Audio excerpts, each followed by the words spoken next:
Hey everybody, welcome to the video. So I'm breaking down the Big Machine Hand Sanitizer 400 at Indianapolis Motor Speedway, aka the Brickyard, on Sunday, July 5th at 4 p.m. Eastern.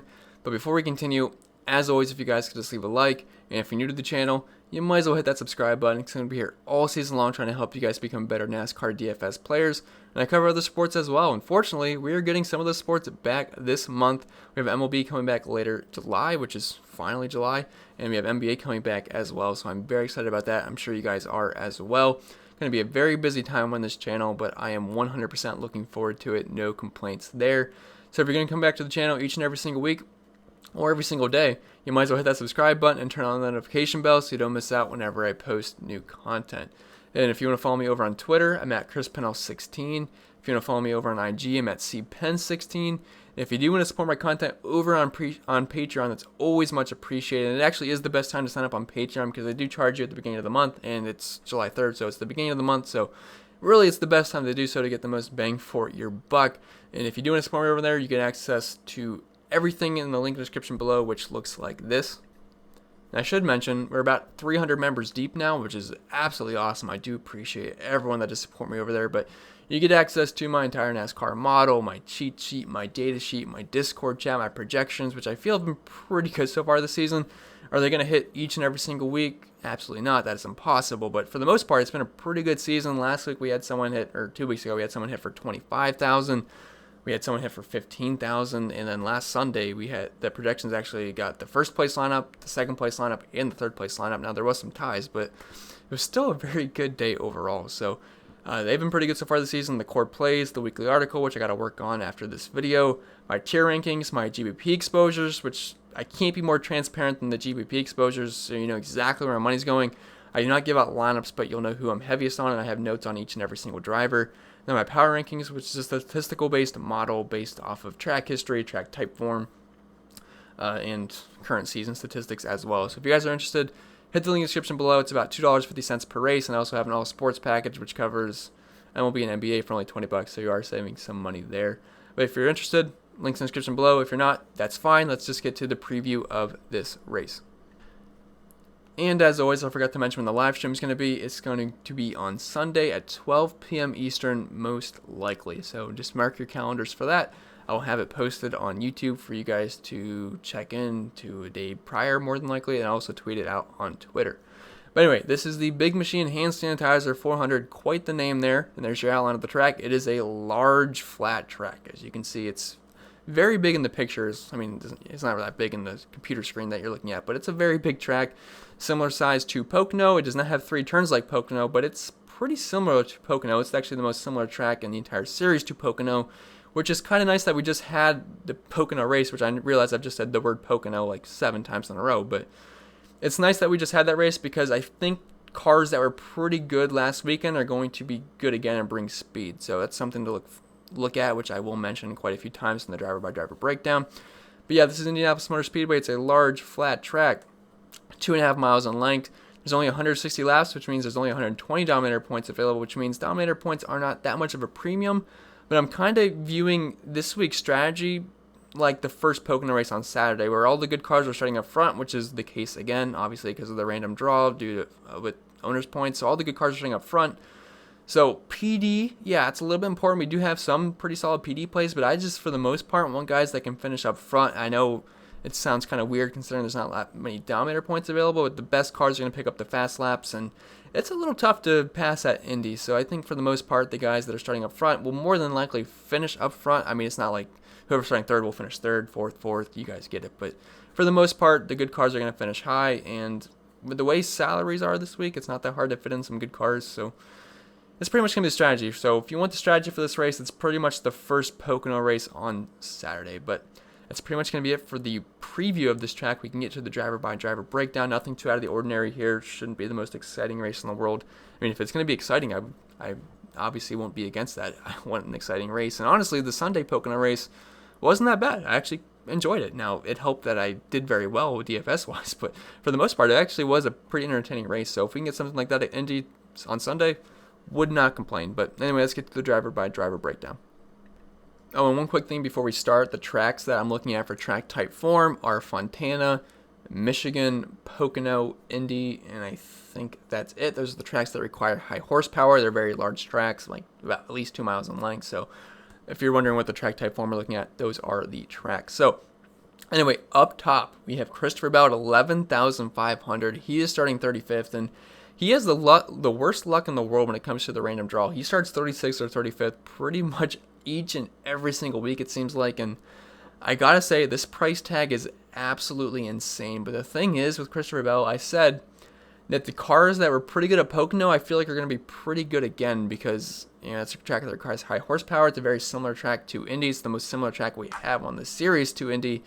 So I think Christopher Bell is probably going to have a good day. Now, the problem is the price tag. And I know last time he was this pricey and starting this far back on Saturday, he crushed me. He finished 4th. Now, that's pretty much his absolute ceiling. I don't think we should expect that really ever again. I know he's running pretty well on Sunday, but to expect Christopher Bell just to keep racking up top 5s when he's starting 35th and back, it's just really an unlikely scenario, and I have a hard time playing Christopher Bell over guys like Kevin Harvick, Kyle Busch, Denny Hamlin. Now, is he very safe starting 35th?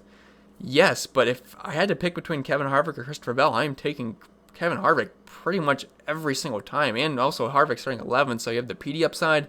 Plus, Bell doesn't have the best track record here in the Xfinity Series. Now he's going to be a rookie. I mean, really, Christopher Bell, if he finishes 15th, I think he's going to finish anywhere from 15th to 20th, if we're being honest, and that's around 50 points, which is fine. And if an issue happens to Kevin Harvick and Kyle Busch or Denny Hamlin, yeah, it's going to be a pretty good play. And I'm not saying you should fade Christopher Bell. I just don't think it's someone to lock in or go crazy on. I probably end up being underweight on the field to him. I'm not going to completely fade him because I do realize he was good at Pocono. He was top 11 in each race in average green flag speed, so he had a good car. He was up front in both races. So it would not surprise me if he comes out and has another solid race. But look, I'm going to bank on Kevin Harvick, Denny Hamlin, Kyle Busch, those kind of guys over a guy like Christopher Bell just because he's a rookie. And the price tag is insane. I do think people are going to be chasing those points he got on Saturday. Now, him wrecking out of the race on Sunday might lower his ownership a little bit just because the people that look at game logs. But, I mean, that's just a really tough price to pay for Christopher Bell. And if we're looking at his history at these types of tracks so far this season, that's going to suck a little bit considering he wrecked, I believe, out of Fontana and the one Pocono race. So it's going to hurt his numbers a little bit. But he has that one top 5. But outside of that, he's not finished inside the top 20 because he did wreck out of those races. So it's not something I can really use. But if we're looking at so far this season, he's got an average finish of 20, which it's not great, but if you're starting 35th, that's not bad. That's over 40 DraftKings points, I believe. So it's like he's got a nice, safe, solid floor, but he's not going to lead laps more than likely, and I'd just rather play the guys right below him. So he's a tough sell for me this week. He does have 3 top 10s, 5 top 15s, 6 top 20s. I'm not saying he's a bad play. I just don't like the price tag, and I'm not fading him. I'm just planning on being underweight on the field to him. So that's my standpoint. If you disagree and you want to play Christopher Bell, you can, but look, I feel much comfortable with Kevin Harvick, more comfortable than I do with Kevin Harvick than I do with Christopher Bell, and you're really not going to be able to play both comfortably. So if you got to pick one, you know where I stand. If you disagree, that's fine. I will still have some Christopher Bell, but it probably won't be that much. And hopefully that doesn't come back to bite me, but I don't want to point chase him finishing 4th again. But going down to Kevin Harvick, he is 11,000. He's one of my favorite plays on the entire slate. He is starting 11th, and he has just been great at Indy. He's averaging the most DraftKings points per race here out of any driver the past 6 races. He's got an average finish of 4.7, running position of 6.1, best driver rating, has a win, 3 top 5s, 6 top 10s, averaging the second most laps led and the second most fast laps. Kevin Harvick, he has been dominant here, and I don't see why that would change. I mean, he's the NASCAR points leader for a reason so far this season. He has been great. He's second in average green flag speed. He was great at both Pocono races, which, again, I said, drivers that were good at Pocono are probably going to be good again here at Indy, and Kevin Harvick was pretty much the best or the second best car right behind Denny Hamlin overall those past 2 races. So Kevin Harvick, he should be a contender here, and he offers you a little bit of PD upside as well. And if I had to pick someone to win this race, I think Kevin Harvick's the most likely guy. If we're looking at these types of tracks, he's been great. I mean, averaging second most DraftKings points per race. The average finish is great. The driver rating's great. 3 wins, 6 top 5s, 9 top 10s, the second most laps led, the most fast laps. If you're looking at this season's numbers, I mean, he's just pretty much first in every single category almost. 65 DraftKings points per race, average finish of 7.3. I mean, I could read all these numbers, but you guys get the idea. Kevin Harvick is an absolute monster. He ranks no worse than second in any single category that I just showed you: momentum, track type form, recent track history. The guy has just been a straight machine. You need high horsepower at these types of tracks, and Fords have certainly not lacked that this season. I mean, Harvick, Blaney, Keselowski, Joey Logano, they've all been really fast this year. So Kevin Harvick, one of my favorite plays on the entire slate. Is he expensive? Yes, but I mean, there's a good chance he can win this race and lead laps. So Kevin Harvick, I like him a lot. Going down to Chase Elliott, he's 10,700. He is starting 10th. He's someone I'm not that interested in, but he would be a nice tournament option, like pivot off of Kevin Harvick. I do expect Kevin Harvick to be more than likely the highest owned guy in this range. I think Denny Hamlin's going to be close to him. Kyle Busch might be close, but I feel like people are starting to get tired of Kyle Busch. So I could see Hamlin and Harvick being the chalk here. So if you want to pivot, Chase Elliott and Kyle Busch would be interesting, but let's just stay on Chase Elliott right now. I was kind of forgetting Christopher Bell up top at 11,500. I'm not really sure what his ownership's going to be like, but he should have some decent ownership just because of what he did on Saturday. But anyway, going back to Chase Elliott, he has been the fastest car overall this season. He is first in average green flag speed. But Indy just overall hasn't been his greatest track in the world. He's got only averaging 25 DraftKings points per race. Now, yeah, there's some guys that have had incidents here, but Kyle Busch had an incident as well, and his numbers are not that bad. But he's got an average finish of 19.2, average running position of 21.1, the drive rating of 70.5. I mean, that's just not that great for someone that's 10,700. No wins, no top fives, one top 10, one top 15, four top 20s. I apologize. No laps led, not many fast laps. Now, I know this year's a different year. Chase Elliott has been extremely fast. So I do think he's an okay tournament option. It's just, I would much rather play Denny Hamlin, Kyle Busch, Kevin Harvick, potentially Christopher Bell. So Chase Elliott's in a weird spot for me. I don't think he's going to be that high owned at all. He's the kind of guy you probably want to sprinkle in just because he's been so good so far this season, and he could certainly get up front. Would not surprise me. I mean, he's been one of the most consistent drivers all season long. Seems to be there in every single race, but man, if there's just one guy I don't like that much in this range, Chase Elliott's kind of on the outside looking in. I will sprinkle him in, but not one of my most favorite plays on this slate. But it's hard to fade a guy that's first in average green flag speed this season. He's just been unbelievably fast. So not fading, but definitely will be lower on him. But I really like the PD upside in 10th place he does offer. All right, so Kyle Busch, 10,400. He's starting 7th, and he's a weird case this season. He's dominated one race, and that was Bristol. But I will say at Pocono, he had a good car both races. He was 5th in average green flag speed on Saturday, 1st in average green flag speed on Sunday. Now, he did wreck out of that race, so it's not the biggest sample size, but he was still fast that race. He was looking like he was going to be a contender. And unfortunately, Brian Blaney wrecked him, and it ruined his day. So, I mean, it sucked if you owned Kyle Busch because he wasn't a bad play. He was looking like he was going to be a contender to win this race and lead laps. So if you were playing Kyle Busch that day, you were looking pretty good for the most part. And then, unfortunately, he wrecked. So what are you going to do? Now, I think people are getting tired of playing Kyle Busch. Now, he did work out for you on Saturday. He was in some winning lineups, but it's just it's just so tough to know what to do with Kyle Busch. I mean, without practice, he's just been struggling for the most part. But Indy, it has been a good track for him. He does have 2 wins here recently, 117.3 driver rating, averaging nearly 50 DraftKings points per race. Average finish of 13.8, but he did wreck out of one race, so it's going to hurt that a little bit. Average running position of 9.6, which is 3rd best. So Kyle Busch is fine. I don't know if I'd go there in cash games just because of what's been happening with him this season. But I will say he did enter the top 5 in average green flag speed, which is the first time we can say that all season long. So his car has been getting faster as we've been progressing through the season. And obviously this has been an elite track for him. He has the most laps led, the most fast laps. I mean, he's just been absolutely elite. For looking at these types of tracks, his number check out as well. But the problem is this year's numbers. He's got no wins, but he's been there. He has 7 top 5s, which is tied for the most with Chase Elliott and Denny Hamlin, and even more than Kevin Harvick. So it's not like he's been trashed this season. He's been in the top 5. He's been getting good finishes. It's not the typical Kyle Busch we've been known to, the kind of results we've been expected from Kyle Busch over the years. He's just not been dominating the races, which is something he typically does. He's only averaging 38 DraftKings points per race so far this season, only 8.5 laps led per race, only 12 fast laps per race. But Indianapolis, it's been a very good track for him. He was close both races at Pocono. He was probably going to be a contender if Ryan Blaney didn't take him out on Sunday. So I do have interest in Kyle Busch. He is someone I'm going to have exposure to. I mean, one of these days, it's going to happen for Kyle Busch. He's going to come out, dominate the race, and everyone's going to wish he played him because he's going to be lower owned than he should because he probably had a poor race prior, and I could definitely see that happening at Indy. So Kyle Busch, definitely on my radar, starting 7th. He does have some PD upside. This has been a very good track for him, and I don't know, I just like him. One of these days it's going to happen. I want to be ahead of the curve instead of chasing it the week after. So Kyle Busch, definitely on my radar. Denny Hamlin, he's 10,100. He's starting 6th. He's one of my favorite plays in this entire range. I think if you want to pair Denny Hamlin and Kevin Harvick together, it's probably a good idea because those were pretty much the 2 best cars last weekend at Pocono. Denny Hamlin was 2nd in average green flag speed both races, which is the best average of anybody over the course of the 2 races. And Hamlin, he's great at flat tracks. He showed you that at Pocono, and he's really good at Indy as well. No wins here recently, but he has an average finish of 6.3, average DraftKings points of over 50, 4 top 5s, which is tied for the most with Joey Logano. And overall, just been very, very good here if we're looking at these types of tracks. His numbers are elite as well. 2 wins recently, averaging 60 DraftKings points per race, which is more than anybody can say.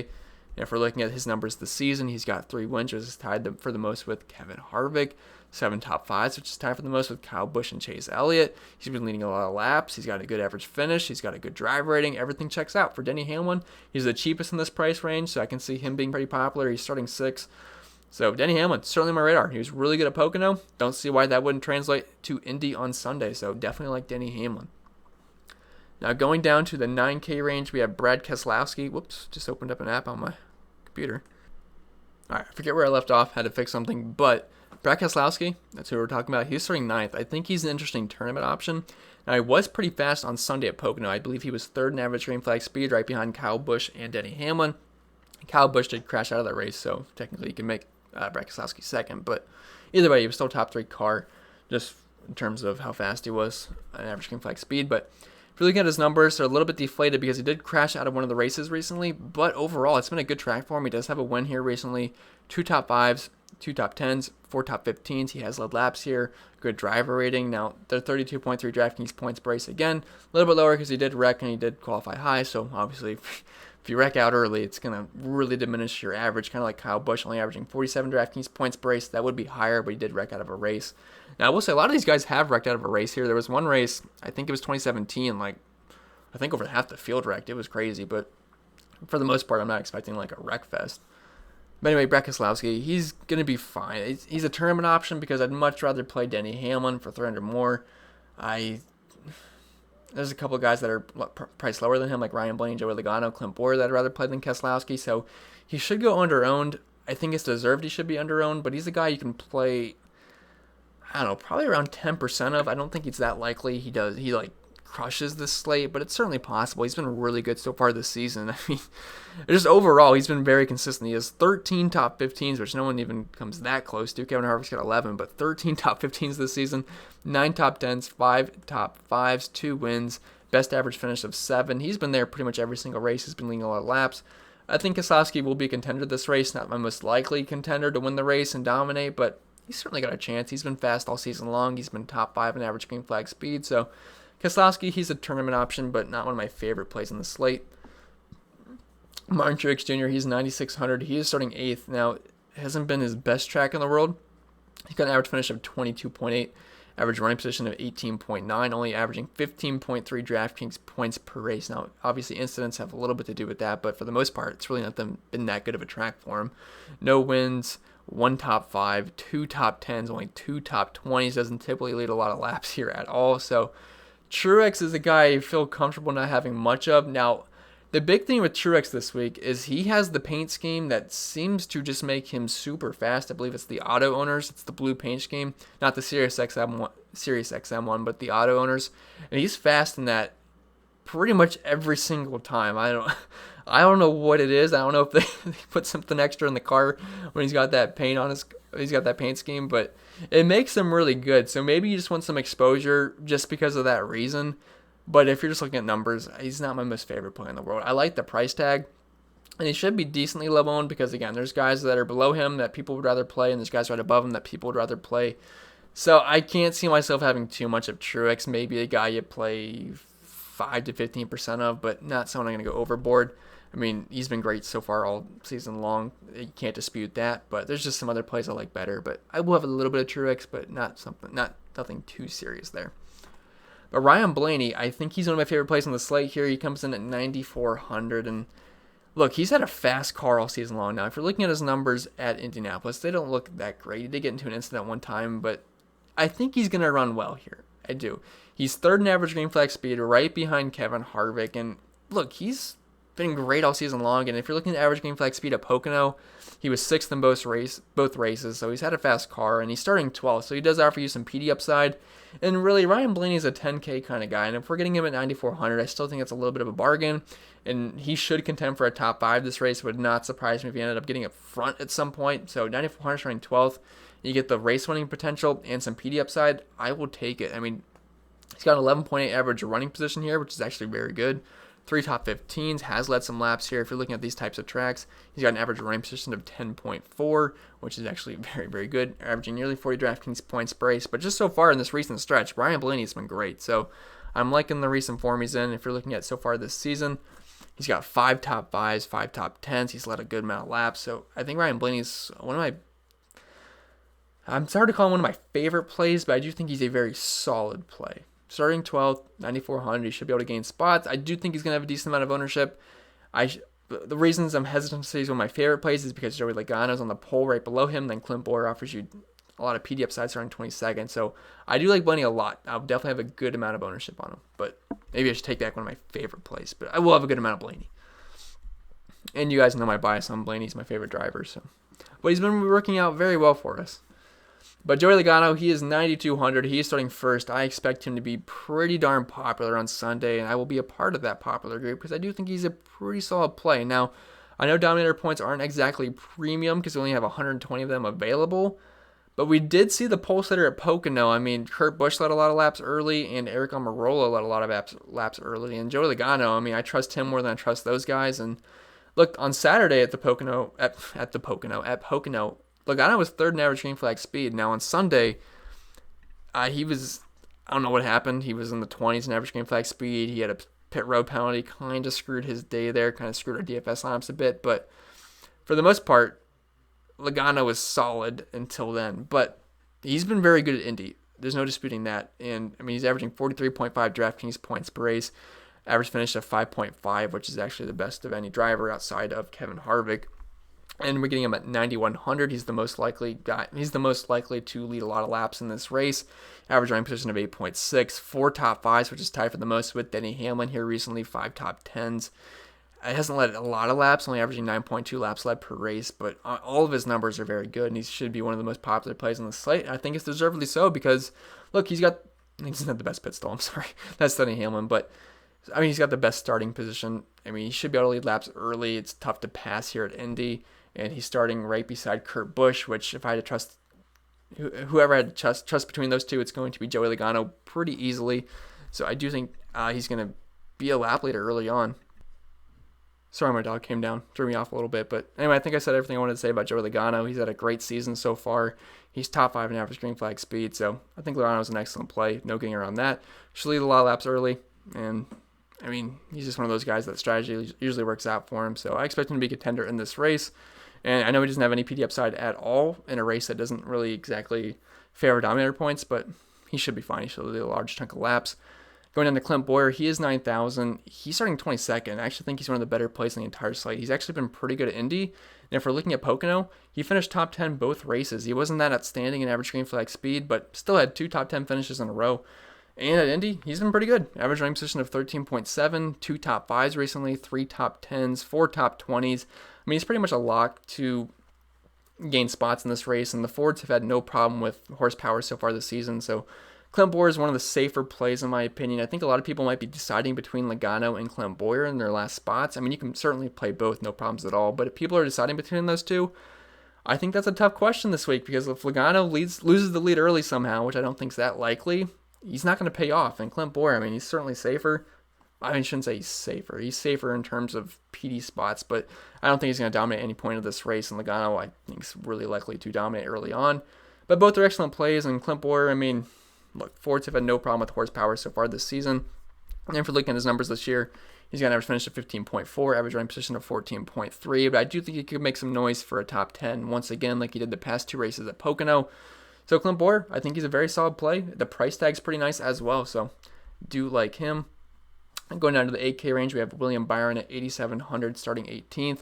Now, he only has 2 races here at Indianapolis, but the one race he ran very, very well, and I believe he got a top 5. Yeah, he got top 5, and then the one race, I believe he finished 19th starting 22nd, but yeah, William Byron has ran solid here in 2 races. He has an average finish of 11.5, averaging 48 DraftKings points per race, average running position of 13, and averaging 14 place differential spots per race. Now, that's because he just did absolutely awesome the one race, but still, 2 race sample size. So William Byron's a solid race car driver, we know that, and he's been pretty solid all season long. I mean, if you're looking at these types of tracks, he's got an average running position of 13.4, average finish of 11.3, averaging 41 DraftKings points per race, 10 top 20s the past 10 races at these, 2 top 5s, 5 top 10s, 6 top 15. So I think William Byron actually is a pretty interesting tournament option. I believe Clint Bowyer is going to be much higher than William Byron, but if you want to get a little bit off that ownership, I think William Byron is an excellent pivot off of him. And so far this season, he's got 4 top 10s, average finish of 15.8, average running position of 15.1. So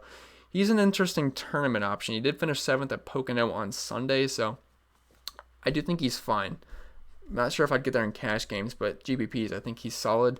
Jimmie Johnson, 8,500. He's starting 4th. Not really a guy I'm too interested in. I mean, just recently, he's got an average finish of 18.3, average running position of 14.2, which is not that bad, but I just don't see him dominating. He's more than likely going to lose spots here. He has 1 top 5 recently, 2 top 15s, 4 top 20s, so not too high on Jimmie Johnson this week. I mean, it's just going to be hard for him to pay off. He's going to have to get up front, which I just don't see happening, so he's someone I feel pretty comfortable with fading. I mean, this season he got an average running position of 13.7, 3 top 5, 6 top 10s, but I just don't really see it working out for Jimmie Johnson. I really haven't played Jimmie Johnson all season long, and it really hasn't hurt me too much. Matt DiBenedetto, he's 8,300. He's starting 15th. Now, if you're looking at recent track history here for Matt DiBenedetto, it's pretty ugly, but again, you got to remember he's in much better equipment than he was before. Now he's in good equipment, the 21 car, Penske affiliate, Wood Brothers Racing. But in old equipment, he did have 2 top 20s, which is actually pretty encouraging. Now we're looking at his numbers in the 21 car. They've been pretty good. He's got an average running position of 13.9, average finish of 13.8, 1 top 5, 4 top 10s, 11 top 20s.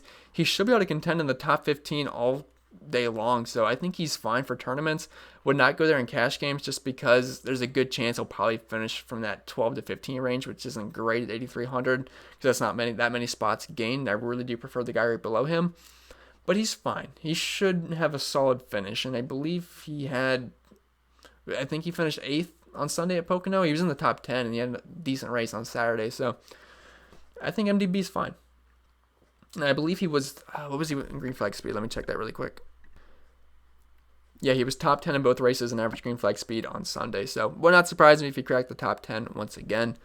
But going down to one of my more favorite plays, as always, it's Erik Jones at 8,100. He's starting 23rd. Erik Jones is pretty much one of my favorite plays each and every single week. Sometimes it works out great, and some weeks he blows a tire or he gets wrecked and he finishes last. It's just how it goes sometimes. But starting 23rd, I like him a lot. Now, if you're looking at his numbers here, you're probably asking, why do you like him? Because he's only averaging 10 DraftKings points per race, average finish of 23.7. So why do I like him? Well, he only has 3 races here, and 2 of them he wrecked out of. So obviously those numbers are going to suck. But the one race he did not wreck out of in 2018, he finished 2nd. And overall, his numbers are pretty good here. Average driver rating of 84.5, average running position of 16.6. And last year, he was a top 10 contender before wrecking out too. So I think Erik Jones is an excellent play. And if his ownership is going to be lower just because of his track history here, which is really not that bad, but if you're just looking at overall numbers, it's going to look awful. Erik Jones, I like him a lot. I mean, he's still too cheap. He should be a 9K driver. He's starting 23rd. He should be able to contend for a top 10 like he does most weeks. He finished inside the top 5 on Sunday at Pocono. I believe he finished 3rd. So I'd like Erik Jones quite a bit here. I mean, there's just no really real reason not to. He's a legit top 5 contender every single race, most races. And we get him at pretty fair price points. Now, he's getting a little bit of respect this week. He's usually in that low 7K range, so 8,100 is a little bit higher than usual, but I think that's just going to lower his ownership, and I do think he's a pretty solid play if we're looking at these types of tracks. He's got an average running position of 14.2, 4 top 5s, which is the best we've seen since, Brett Keselowski at 9,800. So, I think Erik Jones is a pretty good play this week, and again, if his ownership's going to be lower because of his track history, I am all for it, but I do think he'll still be pretty popular. Now, going down to Alex Bowman, he's 8K. He's starting 3rd. Now, if you're looking at his track history, it's It's rough. It's very rough for Alex Bowman. He's averaging 0 DraftKings points per race here. Average finish of 34.3. Average running position of 29.3.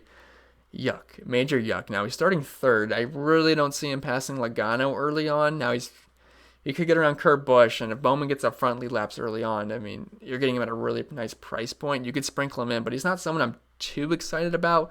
Now, he's had a fast car all season long. He's 6th in average green flag speed. And at Pocono, what did he do? He finished 7th on Sunday. Then Saturday, he was 7th in average green flag speed.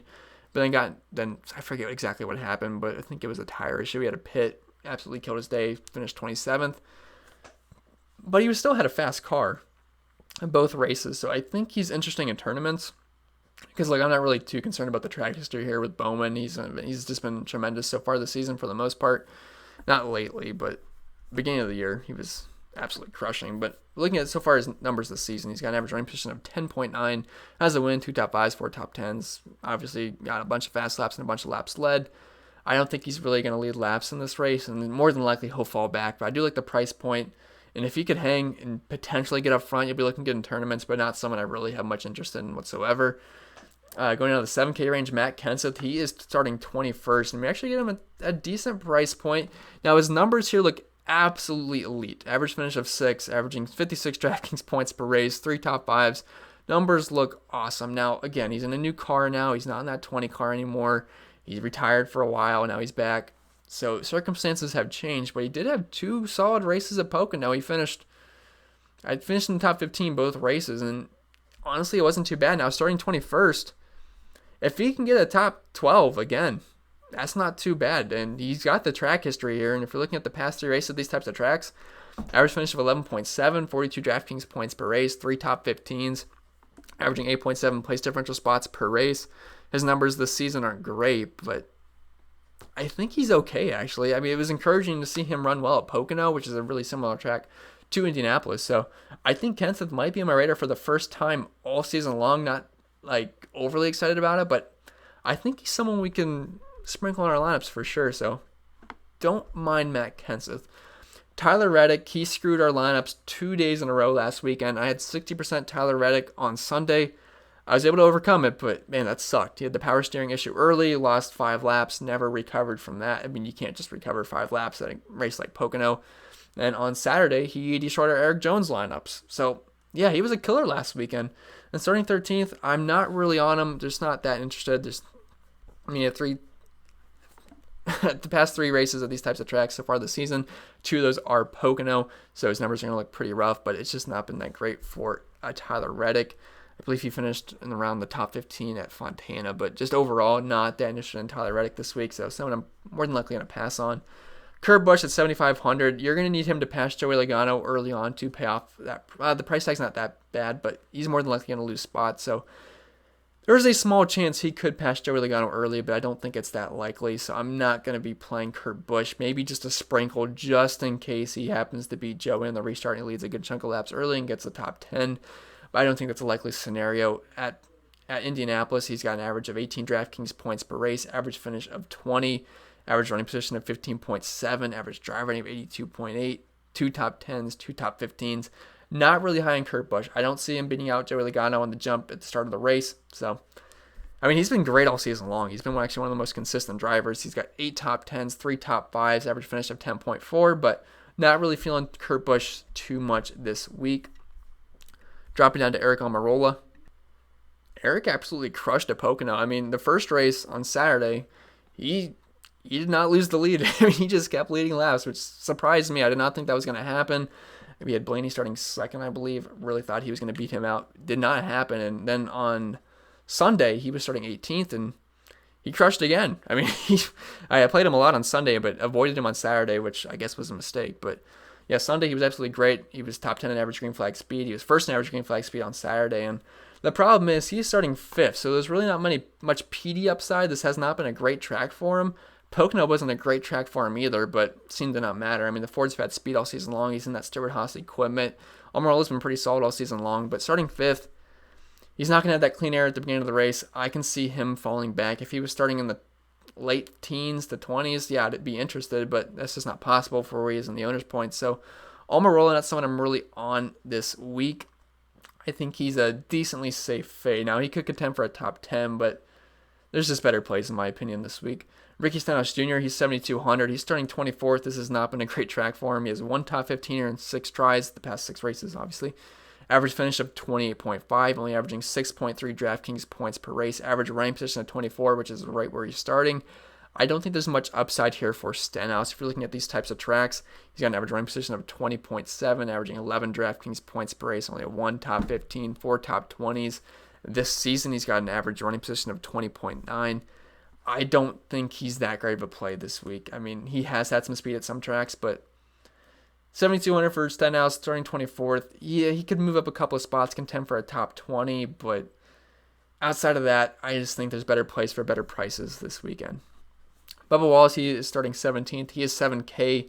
Not that interested. He did have that one really good race at Indy where he finished in the top 5, which he only has 2 races here, but I just don't see it happening for Bubba Wallace. I mean, he could gain a couple of spots, but if you're looking at so far this season's numbers, he's got an average running position of 20.8, average finish of 20. I think it's likely he finishes right around there. I don't think he's going to move much spots at all. He has 4 top 15s this year, 6 top 20s, 1 top 10, but I'm not really on Bubba at 7K. There's just better plays that are cheaper that are more likely to gain spots than Bubba Wallace, so not really on Bubba Wallace this week. Ty Dillon, he's 6,800. He's starting 29th. Now, I don't like the price, but he's actually been pretty solid at Indy for the most part. He's averaging 36.3 DraftKings points per race here, which I believe is inside the top 12. He's got an average finish of 17.7, and starting 29th, he could legit gain 15 spots. It would not surprise me. He has 1 top 15 here, 2 top 20s, and 6 tries. Look, I wish he was a little bit cheaper, but he's fine. I wouldn't talk you off Ty Dillon, but like if he gets a top 20 at that price tag, you're going to be pretty happy. And he's got an average finish of 17.7, so it's certainly possible. If you're looking at his numbers this season, he's got an average finish of 23.8, 1 top 15, 4 top 20s. So I'm like not overly excited about it, but I'll probably have some Ty Dillon, but not a lot. But he's okay. Austin Dillon, he's 6,700. He is starting 16th, and I think he's probably going to finish right around there. He does have 3 top 15s of this track, 3 top 20s, and 1 top 10. Average finish of 16.5, which is right around where he's starting, averaging 30 DraftKings points per race, average running position of 18. He's probably going to finish right around there, but the thing is, at 6,700, if he can get a top 15, that's going to pay off your price tag. I mean, you really don't need too much PD at 6,700, so I think Austin Dillon's fine. He would be your tournament option here because I think Cole Custer is going to have a lot of ownership. I think Daniel Suarez is going to have some ownership this weekend. Chastain might have some ownership as well. Buescher, too. So I really don't see anyone playing Austin Dillon. He's starting the highest out of anyone in this group. So he's an okay tournament option, but I do think he's going to finish right around where he's starting. Chris Buescher, he's 6,500. He's starting 20th, and this actually has been a pretty solid track for him in 4 races. He has 3 top 20s and 4 tries. Average finish of 15.8, averaging nearly 35 DraftKings points per race here. Chris Buescher's fine in my opinion. I mean, he crushed you on Sunday if you played him because he wrecked, or spun out, never really recovered, but he's fine. I mean, I'm not expecting too much, but this season he has 4 top 15s, 6 top 20s. He should be able to move up a little bit, and he's at a fair price point at 6,500, so I do like Chris Buescher a little bit. Ross Chastain, he's 6,400. He is starting 32nd. Now, I know when he was in the 77 car at one point, he was getting a little bit of help from Chip Ganassi. That's not the plan this weekend. He's just in the Spire equipment team, whatever, so not expecting too much out of Chastain here. Now, starting 32nd, he should be able to move up a few spots. He's got an average finish of 24 here in 2 tries, averaging nearly 30 DraftKings points per race. But I do think there's better plays. Cole Custer is a better play in my opinion. Daniel Suarez is a better play. You also have some guys in the 5K range I like better. So not really on Chastain. If you're looking at his numbers this season, he was in the 6 car, so it's going to be a little bit skewed. But he's got an average finish of 22.3, but now he's in much worse equipment. So not too excited about Chastain. There is better plays that are cheaper than him this weekend in my opinion. But one of the best plays, I think, is Cole Custer. He is 6,300. He is starting 30th. And the price difference between him and Christopher Bell is just insane to me. Because if you look at their numbers this season, I know Christopher Bell's been running really well recently, but I don't get the price difference here because, look, Christopher Bell's got an average running position of 20.9 this year and an average finish of 20.5. I mean, they have him priced like he's the best driver in the world. I know he's starting 35th, but Custer's starting 30th, and if you look at his numbers, he's got an average running position of 21.8 and an average finish of 20.6. They're nearly identical numbers. Cole Custer has 8 top 20s this season. Christopher Bell's got 6. I mean, really, he's in the better equipment. He's in Stewart-Haas equipment. I don't get the price difference there. So Cole Custer, in my opinion, is one of the best plays in the slate. He is mispriced. He ran decently at Pocono, and starting 30th here, he's got plenty of room to move up. So yeah, I do like Cole Custer quite a bit. I mean, he should be one of the more popular plays in the entire slate. He's in good equipment. He's starting 30th. He's about $6K cheaper than Christopher Bell, who's pretty much been close to the same driver this season. So yeah, I like Custer quite a bit, and I do expect him to be one of the most popular options on the slate, because to fit in guys like Harvick, Hamlin, etc., those guys up top, you got to play some of these guys, and I think a lot of people are going to be playing two of these guys. So Cole Custer, expect him to have high ownership. Daniel Suarez, he comes in at 6,100, starting 37th, and for some reason, Suarez finally got priced down, which actually makes him in play, as gross as that sounds. I know we don't like playing the lawnmower man, but he's going to make some of my lineups this weekend, I think. He should grade out pretty well in projections. I haven't ran mine exactly yet, but starting 37th, it's not bad because he's got a top 30 car, which I know doesn't sound great, but it's not too bad at 6,100. Now, if you're looking at his history here at Indy, it's going to look really good, but don't forget that was when he was in the 41 car, the 19 car. That's just not the case anymore. Now he's in the 96 car. It is much slower, but instead of being priced in the 7K range, we now get him at 6,100, and he's going to move up spots. I mean, so far this season, he's got an average finish of 26.8, average running position of 28.1, has one top 20, but he's averaging 6.8 place differential spots per race. At 6,100, we will take it. I'd much rather play Custer because Custer's got legit top 15 potential. Ryan Newman's a little bit priced lower, and he's got top 10 potential. Ryan Preece is a much better play, but Suarez is fine. People don't like playing Suarez, but he should be able to get in close to 10 spots in this race if all goes well. So unfortunately, he is on my radar. Not my most favorite play down here, but he'll be in some of my lineups, unfortunately. Now going down to the 5K range, there's not too many guys I want to talk about. Well, I guess there is. I'm not going to go below Timmy Hill, because everything's going to stop after Timmy Hill, but we actually have a decent amount of guys to talk about. So Ryan Newman, he's 5,900 starting 14th. Now, he drew a bad qualifying spot for DFS purposes, but at 5,900, that kind of negates that and evens it out. So I don't mind him, and he actually has an average finish of 12.3 here, which is actually better than where he's starting, and I don't know why he's 5,900. Like, he's got legit top 10 potential here, and he's priced below guys like Ross Chastain. So it's a little bit weird what they did with Ryan Newman. So I do think he's actually going to be somewhat popular. I mean, he's been pretty good here. He's got 5 top 15s, 2 top 10s, 1 top 5, averaging 36.3 DraftKings points per race. I think Ryan Newman's going to have some ownership this week, and I'm definitely going to be on it. I think he's one of the better plays in the slate due to his price tag. Now, Ryan Preece is much safer, starting 36, and I do think Ryan Preece will be higher owned than Ryan Newman, but both are good plays, and I like the price we're getting on Newman. He's got legit top 10 potential, should be able to hang in the top 15.